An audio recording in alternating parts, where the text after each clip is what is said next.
E quando eu olho para a vida de Isaías, eu vejo um jovem que tem capacidade.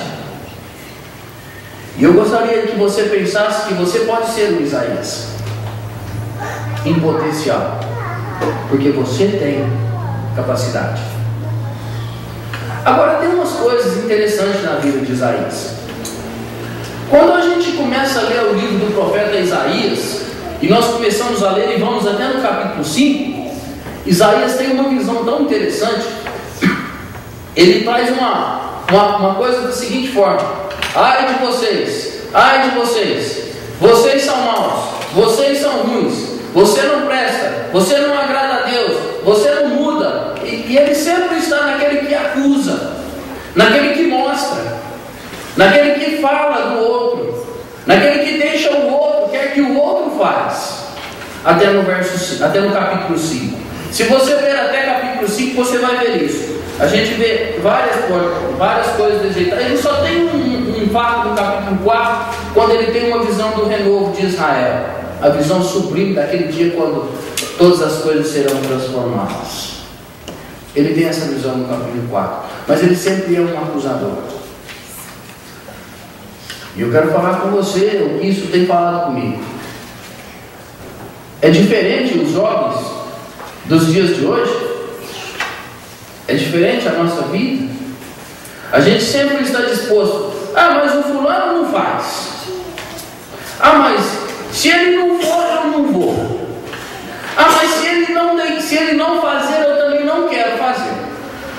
Ah, mas ele tem mais capacidade do que eu. Ah, mas eu tenho menos do que ele. Mas se ele faz, por que eu não posso? Até capítulo 5. Mas em capítulo 5, em capítulo 6, muda a experiência de Isaías. O fato mais marcante na vida de Isaías ocorre no capítulo 6. A primeira coisa que faz a diferença na vida de Isaías no capítulo 6 é que ele tem uma visão de Deus. Ele vê Deus. Ele vê o Pai. Diz no verso 1 que ele diz: no ano da morte do rei Uzias, eu vi o Senhor assentado sobre um alto e sublime trono. Sabe? Nós tivemos um dia em que nós vemos o Senhor como o nosso Salvador. E foi uma experiência marcante na nossa vida. Quando nós vimos Ele como o nosso Salvador, aquele que nos redimiu, aquele que nos salvou, aquele que pagou o preço, aquele que foi executado em nosso lugar. Nós tivemos um dia em que nós vimos Ele dessa maneira. E como foi maravilhoso ver o Senhor como o meu Salvador.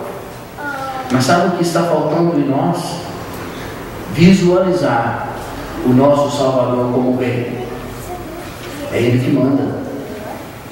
É Ele que dá as ordens. O que mudou a vida de Isaías, em primeiro lugar, foi que ele viu Deus no trono.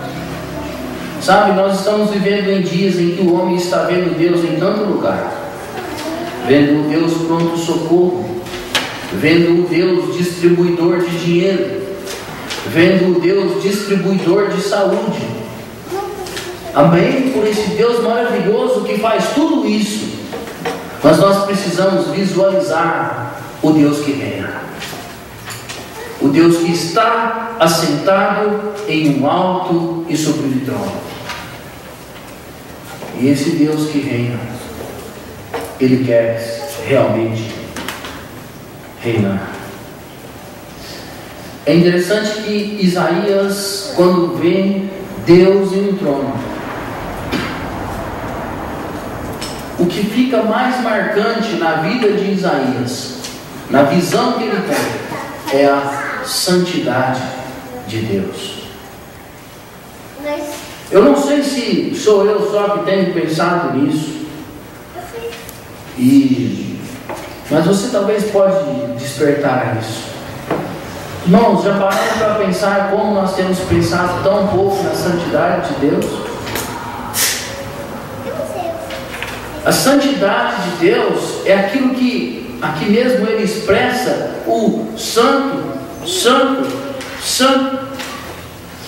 É puro, não tem mancha, não tem defeito, não tolera, não tem meio termo, é algo exato. É como um cristal, um cristal.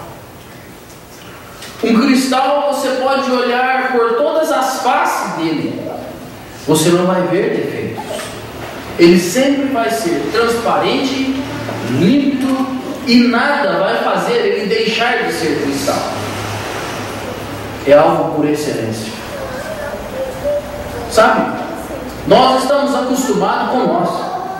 Nós não somos santos como deveríamos ser. Nós somos pendentes. Ora de um jeito, ora de outro.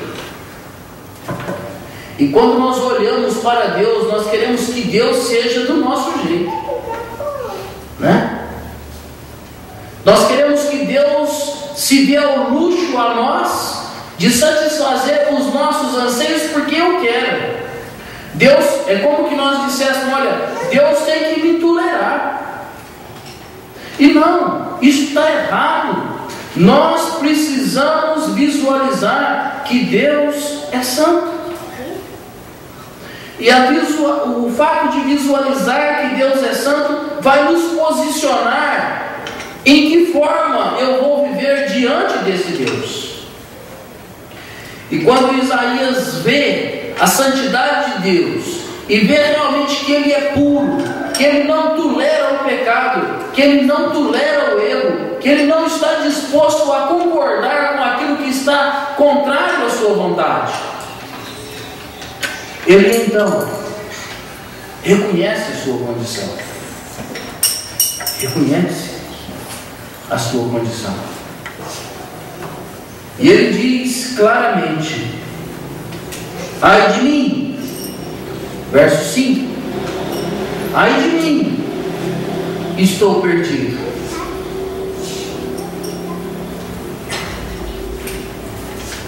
O povo em que nós vivemos é diferente do povo de Isaías, daquele dia. Um povo de impuros lábios, um povo que fala mal, um povo mentiroso. É diferente? Aqui em Londrina é diferente? Não é em Franca não. É igualzinho. E sabe, Isaías ele se enquadrou. E ele disse: olha, eu estou perdido. Porque eu sou um homem de impuros lábios.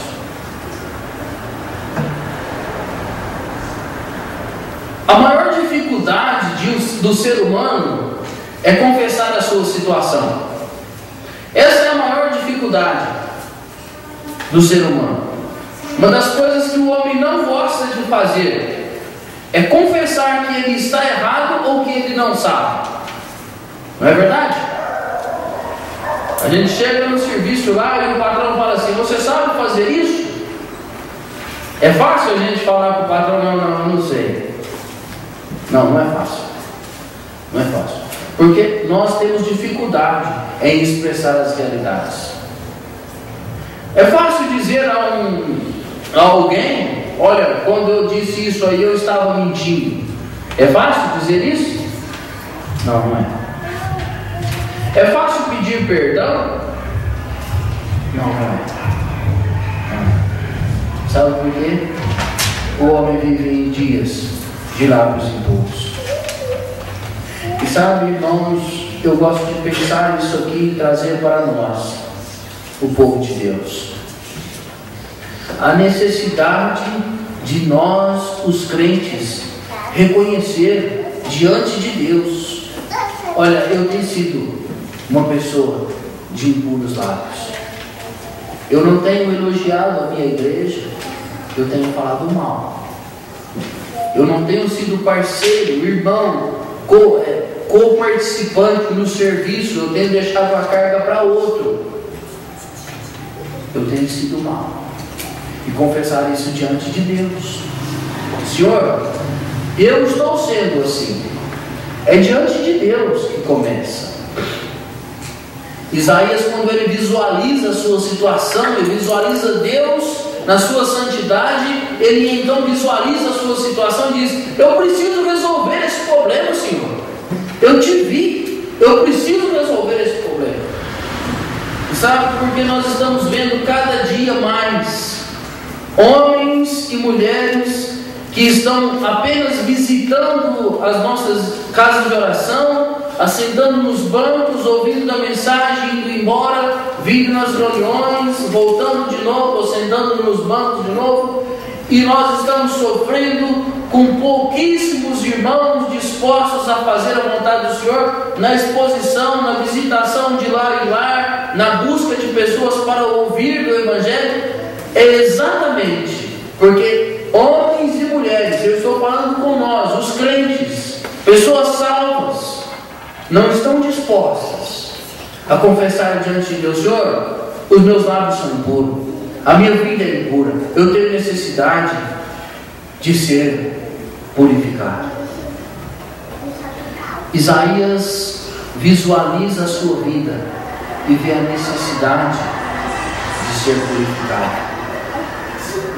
Como é interessante o fato de ser purificado, né? De primeiro, agora vamos voltar para trás um pouco. De primeiro, todo mundo bebia água naquela jarra grandona, como que chamava aquilo? Botija, né? Todo mundo tomava água na botija. E parece que não tinha problema, não é? Ninguém falava em água contaminada. Todo mundo bebia, era normal.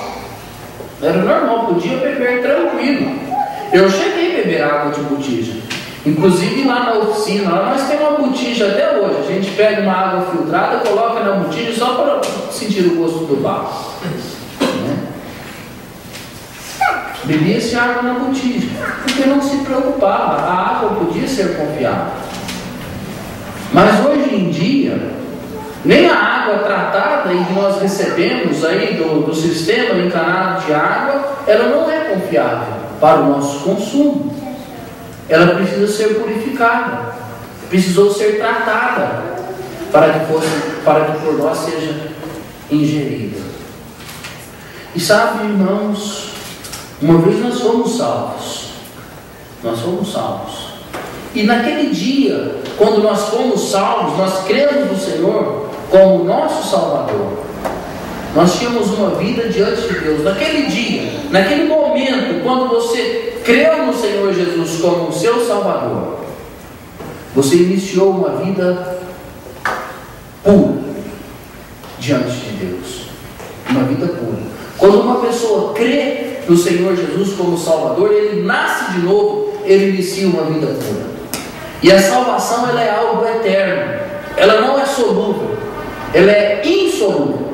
Ela não se perde. Mas sabe, irmãos, nós temos a necessidade de ser purificada. A água, quando ela é filtrada, ela não perde as propriedades da água. Ela continua sendo água, mas é retirada delas em impureza. E sabe, quando nós estamos dispostos a servir, a fazer a obra do Senhor, nós precisamos visualizar que nós precisamos ser purificados. Passar pelo filtro. E a pior situação que pode ter para um crente, para uma vida cristã, às vezes nem sempre é tão fácil, às vezes é doloroso, mas a necessidade de passar pelo filtro. Para Isaías, eu não vou entrar no quesito se isso aqui foi algo simbólico ou se foi algo realizado mesmo que aconteceu. Nós vamos deixar isso para uma discussão do sofá. Mas para Isaías foi algo doloroso. Precisou que uma brasa viva do altar tocasse nos seus lábios, para que a iniquidade que estava nos seus lábios pudesse ser tirada. Foi doloroso para Isaías. Sabe, irmãos, com isso aqui eu aprendo que a purificação das nossas vidas custa caro. Nem sempre vai ser amável, nem sempre vai ser algo gostoso, mas vai ser algo necessário para a minha vida, para a sua vida. É algo que deve ser constantemente